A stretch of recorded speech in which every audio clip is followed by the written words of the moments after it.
Hey, I just watched a pretty interesting little film noir called Highway Dragnet 1954. The plots are not too complicated, and it's pretty easy to figure out who the bad guy is, but it features some really good actresses and actors. The lead is played by film noir tough guy Richard Conte. Some of his films include Cry of the City 1948, Thieves Highway 1949, They Came to Cordura 1959, Ocean's 11 1960, and The Godfather 1972. I knew it was Barcini. Conte played Marine Sergeant Jim Henry, who had just returned from the Korean conflict with a Silver Star and a Bronze Star with a cluster. So Henry is a guy who can handle himself. Henry has a stopover in Las Vegas on his way home, just like Mo Green planned. There's a problem with him being in Vegas, but I'll talk about that later. Henry buys a 65-cent martini for aging but beautiful Terry Smith, Mary Beth Hughes. Henry has a date later, and Terry pitches a fit, drawing the attention of the entire bar.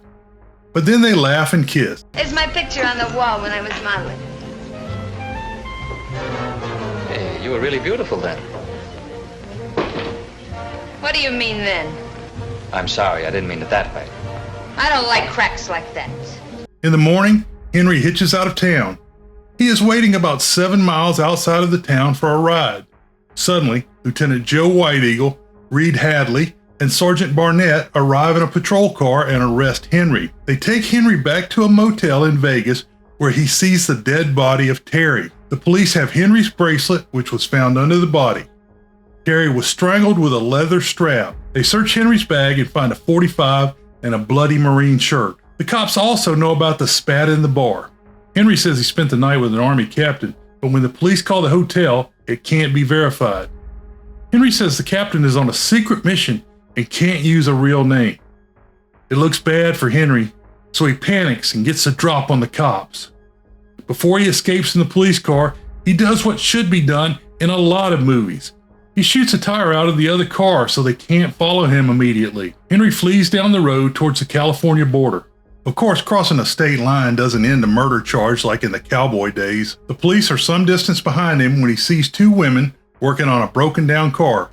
Mrs. H.G. Cummings, Joan Bennett, is wearing a fancy tea dress as she stands by the car, and Susan Wilton, Wanda Hendricks, is butt up under the hood. These two actresses have some serious film noir chops. Bennett is known for being one of the best femme fatales of all times with movies such as The Woman in the Window 1944, Scarlet Street 1945, and Hollow Triumph 1948. In 1951, Bennett's husband, Walter Wanger, shot her agent, Jennings Lane, because he thought they were having an affair. Lane was hit in the thigh and in the groin, but survived. The incident had a profound negative impact on Bennett's career, and she went on to make only 5 movies during the next decade. Bennett starred during the entire television run of Dark Shadows from 1966 to 1971, appearing in 390 episodes. She also appeared in the film House of Dark Shadows 1970. The other woman, Wanda Hendricks, was in the film noir Ride the Pink Horse 1947 and Nora Apprentice 1947. She was also, for a time, married to the most decorated soldier of World War II, Audie Murphy, and she dealt with a lot of his PTSD. Anyway, back to the movie. After seeing the women with Susan's butt up under the hood, of all the fool luck, you'd think we could have found the trouble by now. Maybe I should adjust the carburetor. Good, do it. I don't know which one of these gadgets it is. Henry decides to ditch a stolen cop car. He gets rid of everything that would identify him as a Marine except the gun. He then walks back and offers the two ladies assistance in repairing the car. Mrs. Cummings, Joan Bennett, is a professional photographer and comes across as very haughty. Her companion, Susan Wilton, Wanda Hendricks, is an assistant and model and is very down to earth. Mrs. Cummings has a little white dog named Tiger that is running around on the highway with no leash. Henry helps them fix the car, and they have a close call with the police. Mrs. Cummings doesn't want to give him a ride, but Tiger is run over by a car and Henry takes care of the dead animal. So they are guilted into giving him a ride. Most people figure out who the murderer is at this point. The trio stops at a roadside diner for lunch. Susan keeps talking about Tiger's missing leash. At the abandoned police car, the cops find a picture of Henry and send it to the newspapers. When they are alone, Susan tells Henry that Mrs. Cummings lost her husband some time back. Two cops come in and tell the waitress they are searching for a fugitive.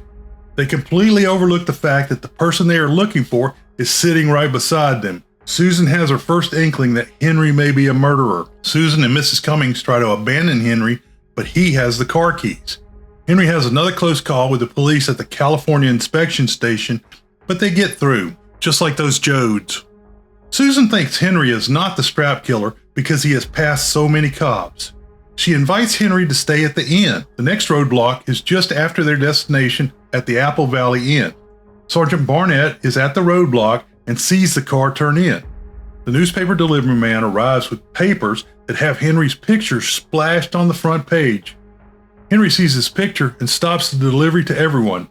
However, a paper has already been delivered to Mrs. Cummings and Susan. They now know that they have been traveling with a killer. Susan starts to phone for help, but Mrs. Cummings stops her. She tells that the murdered woman is Terry Smith, the little tramp whom Mr. Cummings killed himself over. Mrs. Cummings says they may even try to connect her to the killing of Smith. Susan mentions that she is the only one besides Mrs. Cummings who knows the story about her husband's death and the now murdered girl. Henry comes in and holds the women as hostage. When the inn owner arrives for the photography shoot, Henry pretends to be part of the crew. Sergeant Barnett later shows the owner a picture of Henry, but the man doesn't make the connection to the photography assistant. Out at the pool, Mrs. Cummings uses a photographic blank to warn the owner about Henry.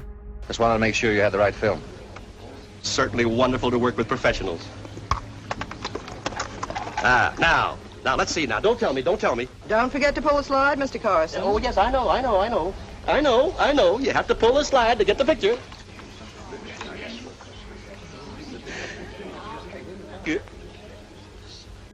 The owner calls the police.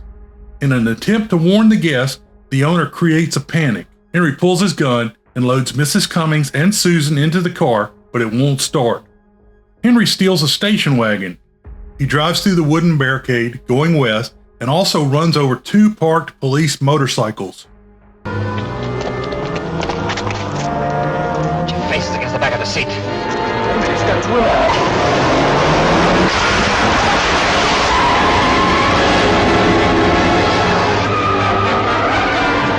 This minor crash destroys the front end of the car. The police are closing in on him. Henry has to stop for gas. He's trying to hurry, but he soon hears the sirens.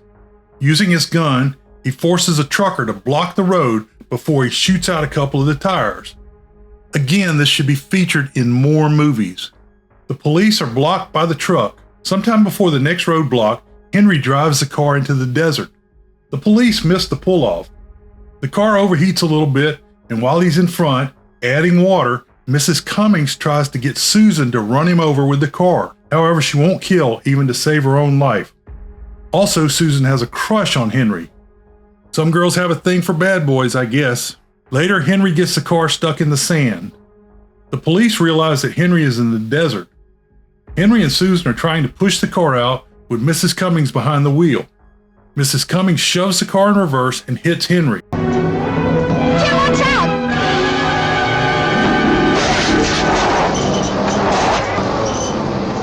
She takes the gun and is going to kill Henry, but Susan stops her. Mrs. Cummings escapes with the car, leaving the other two stranded in the desert. Having no other choice, Susan and Henry follow the tracks of the car. Eventually, they find the car, but it is broken down, and Mrs. Cummings is nowhere to be found. Henry builds a fire that will lead Mrs. Cummings back, but it will also let the police know where they are. When the fire is reported to the police, Lieutenant White Eagle orders a helicopter to investigate. Henry tells Susan he is not a killer. He continues that he met with the Army captain about his house at the Salton Sea, which is flooded with 4 feet of water. He says the Army captain plans to meet him at the house in the morning. He tells Susan he is falling in love before leaving to fix the car. Later that night, Mrs. Cummings returns and is about to murder Susan with a leather strap. However, Susan turns before the attack happens. Henry honks, signaling that the car is fixed. Both ladies head to the car. Back at the station, the police realize that Henry is heading for his home on the Salton Sea. Henry and company make it to the flooded house. He tells Mrs. Cummings and Susan that they are free to go. Susan follows Henry and comes around the corner holding his pistol. Henry carries her into the flooded house like a bride being carried over the threshold. Susan is making plans to move in when they find the note saying the Army captain can't make the scheduled visit. Lieutenant White Eagle steps out of the other room and has Susan place Henry's gun on the sink. Just then, Mrs. Cummings sneaks in and grabs the gun. She fires 2 shots at the cop. Henry and Mrs. Cummings fight over the gun before it drops into the water. Henry has to stop fighting for the gun to help Susan save the wounded Lieutenant White Eagle from drowning. Mrs. Cummings retrieves the gun and announces that she's going to kill Henry and Susan and let the cop drown. She pulls the trigger, but the gun is empty. Let him drown. He drowned after he shot you both for resisting arrest. Both. What else can I do?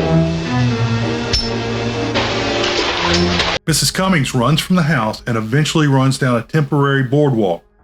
Sergeant Barnett and another cop won't fire because they think they might hit Mrs. Cummings. Near the end of the boardwalk, Mrs. Cummings falls into the water and becomes stuck in quicksand. Growing up, I thought quicksand was going to be a lot more of a problem as an adult.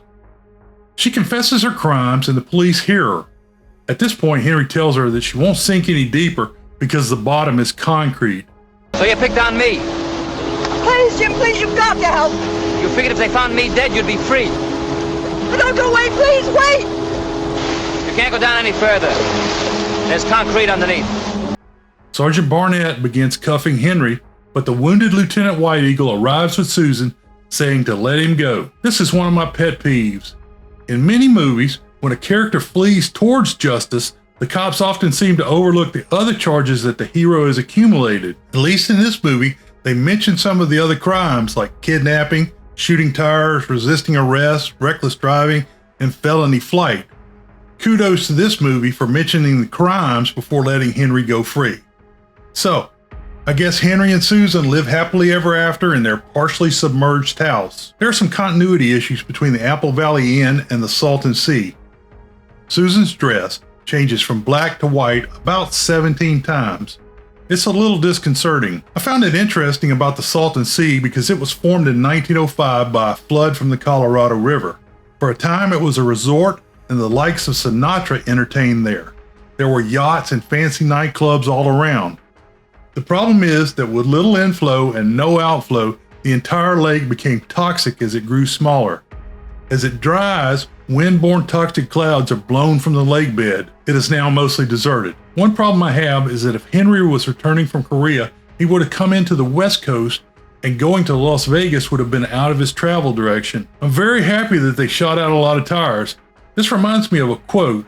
When asked why the Indians didn't shoot the horses in Stagecoach 1939, director John Ford would often reply that if they did, the movie would be over. Anyway, this film is a nice little noir, not too complicated. You'll figure it out early, but it's definitely worth the 71 minutes of watch time. Beware the Moors.